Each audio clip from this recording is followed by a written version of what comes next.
Greetings, Professor Hobo here, coming at you with the answers to some of your questions.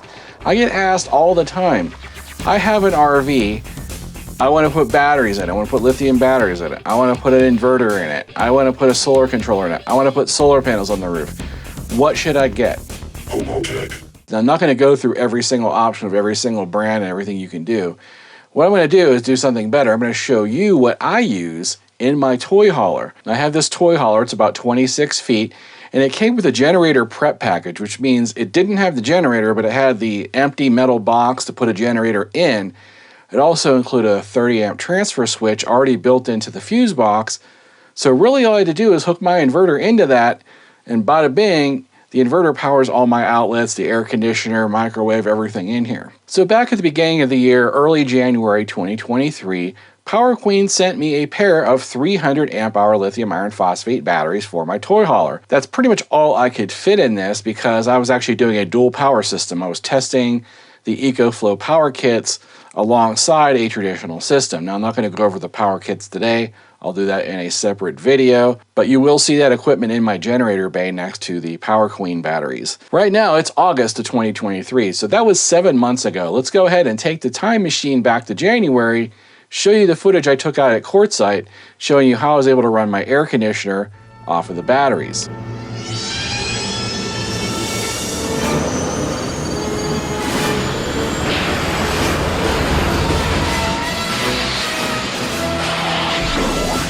Greetings, Professor Hobo out here in the field. I've been camping, about 3 weeks now out in Quartzsite and now in Lake Havasu.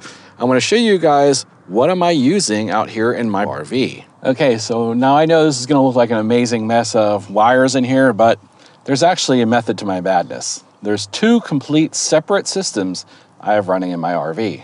Okay, the first system is my pair of 300 amp hour Power Queens. And I have two 300 amp hour Power Queen batteries in here running to a SunGold Power 3000 watt inverter. So you can see here I have two Power Queens stacked up to fit into this space. I'm using a Victron 250-100 controller. Now this is one of the controllers I have from my home solar build that I'm temporarily using in the RV. I'm going to switch this out for a smaller one. I mean, that's a $1,200 controller. I really don't need it in the RV. And my inverter is the SunGold Power 3000 watt 12 volt inverter. This is an inverter charger, so it will charge the batteries at the same time. I'm using a Victron Smart Shunt to manage how much power is coming in and out. And of course I have a battery switch. I have fuses in there. You can probably see some fuses there. There's a fuse there. I have another fuse back here somewhere. And what I'm doing for solar is that I have 1,200 watts of solar up on the roof. I'll go ahead and show you an image here I can get from a decent angle. You can see I have 4 Renogy 320 watt solar panels for 1,280 watts of solar total. I'm running the wires by running them down my ladder, and then underneath all the way across, and then I have a hole drilled in the bottom of the pan here, and I have solar cables, as you can see, coming up. Now I do have a lot of extra slack in these cables. I do need to shorten them. It was a last minute install, so I really didn't have time to measure everything properly. I literally had 2 days to put all this in, so it was a rush job to get out here camping. And because this is an enclosed container, I do have this wireless thermometer, which will let me know if it gets too hot in this. So far, it has not went above 85 degrees in the entire trip. But if you notice, I have a complete second system in here. This is the ECOFLOW power kit. I have a 5 kilowatt battery back here going to the ECOFLOW hub system. Now this hub has, I believe, a 3,500 watt inverter. It will take multiple inputs of solar, 12 volt alternator from your car, output 12 volts. It does have a monitor, which I'm waiting for in the mail. I have that hooked up to this single BLUETTI PV420 panel. Yes, it is a competitor panel, but I wanted to use the BLUETTI because it's a little more robust out here in the wind. I have it laying down because I really don't need all the power right now. But I have that running in to the ECOFLOW to keep that topped up. It's currently at 100%, just like my Power Queens. So I can actually plug in either or system. The way I have this set up is that I can turn this switch off and that disconnects the Power Queen batteries. I can turn this on, and then that just automatically will supply 12 volts and AC power to my RV. Now the EcoFlow power kit I have is a prototype, so I am currently testing. I've used it a couple times during rainy weather when my main system was low on power. I switched over to the EcoFlow power kit and it worked great. I had no problems running everything on it for an entire day. It did all my 12 volt, all my AC, is able to run my microwave and everything on it, no problem. Now I'm sure the biggest question I'm going to get is, can you run an air conditioner? Well, I'll go ahead and show you right now that I can in fact run my 15,000 BTU air conditioner built into the RV. So my main air conditioning unit is the one in this roof here. It's 15,000 BTUs. I will show you that it will run it, no problem. There we go. We have it on cool, 60 degrees. And the air conditioner is now running. And to prove to you that it's running, you'll see the power right there says minus 742 watts. I do have solar coming in. Let me go ahead and turn off the air conditioner and you'll see the difference in power. Air conditioner is now off and we're now pulling a positive 350 watts. So fast forward to August 2023, it's pretty hot out. You can see I'm sweating. It's pretty warm in here. I'm gonna go ahead and run the air conditioner and show you I can run the microwave at the same time with that 3,000 watt inverter and only a pair of Power Queen lithium batteries. Now those lithium batteries have 200 amp BMSs in them, so you could actually use 3 smaller batteries and get a similar effect. Pretty much all you need is about 300 amps in order to pull this off. One other thing I want to mention, I don't have any kind of special lithium charger or anything in this RV. So I do charge with solar using a lithium solar controller, but I can also charge with shore power. So if I'm plugged into the campground or if I want to run an external gas generator or something, they will fully charge with my factory built-in converter. Now this is a new RV, so it does have a new converter in it, but it's a cheap one. It doesn't have a lithium setting. It doesn't mention lithium at all.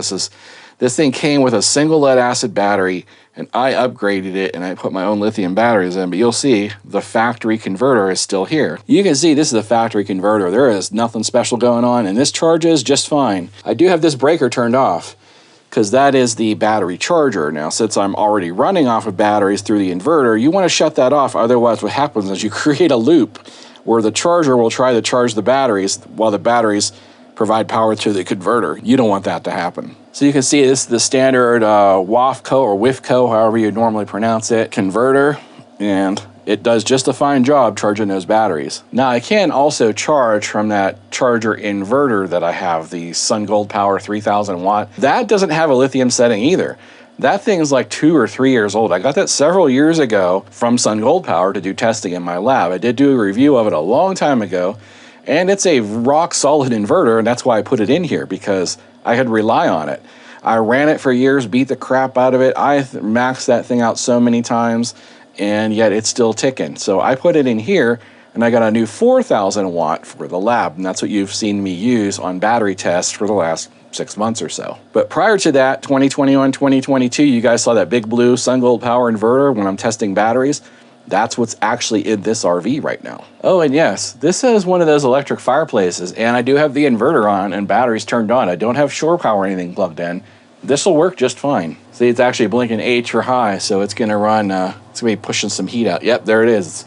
Since it's electric, it's pretty much instant heat. It's no problem at all running off the batteries. Let me show you the app. Now, I picked late in the day, so there's pretty much no solar coming in right now. So everything that you see is gonna be output. Okay, you can see right there, it's running 1,646 watts. So that 1,646 watts is the refrigerator and this combined, because the refrigerator I can hear is running right now. So let's turn this off because it's already plenty hot in here. Let's go ahead and do the air conditioner and microwave simultaneously. You can see here it says 82 degrees. Let's go ahead and put it on AC. Now the air conditioner is blowing. So you can see instantly we're doing about 1,100 watts. Now remember, that does include all the lights and refrigerator at the same time. Okay, I got something in the microwave. I'm just gonna go ahead and put it on for a few seconds to show you that it actually does work. 2,700 watts. So I'm not gonna boil that salad dressing because it's pretty good stuff. Why did I use salad dressing? Well, I don't have running water in here, so I just picked whatever was in the refrigerator. So if you wanna know how long 600 amp hours will run a 15,000 BTU air conditioner, it says right there about 6 hours. Now this assumes the compressor stays on the entire time, which it won't. It will actually turn off and on.